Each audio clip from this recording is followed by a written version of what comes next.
ayaan joognaa masaajidkii Al-Huda Cultural Center ee Moos ee ku yaalay bariga Ladhan hadaan Cabdicasiis Xasan Jaabac oo masaajidkan ka ahaa imaam muddo 16 sanadooda walaalaha muslimiinta waxaan tusaynaa masaajidkii Al-Huda oo in ka badan 20 sano lagu cibaadeysanayay lagu tukanayay iyo maanta xaaladdu ku jiro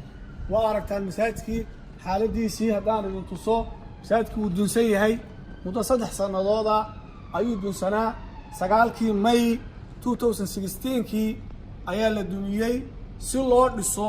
oo kor loogu dhiso imankana 3 sano way buuxsameen daroortii iyo biyihii iyo qashinka dhex yaala iyo sidoo yahay guri u madoobaadeen iyo hawadu roobku ugu dhacayo walaalayaal waa aragtaan marka walaalayaal masaajidka dhibaatada badan waxa ayaa haysata dhaqaalaha loo hayaa waxa weeye 1.2 milyan meelahaas ayaa hadda la hayaa project uu ku kacaya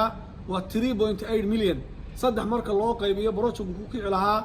laba ayaa maqan qiyaastii marka walaalayaal guriga Ilaahay waxa ku cibaadeysan jiray caruur dumar waayeel cid walba waxa loogu dhigi jiray wuxuu ahaa warshad soo saarta dad badan oo muslimiin oo soo saartay macallimiin leh wax badan leh masaajid Soomaaliyeed yeelato masaajidkii ugu horeeyay UK ku yaalana uu ahaa oo gaar ay u leeyihiin Ladhan imika inta areadan oo Soomaalidu ku badan tahay iyo muslimiinta ba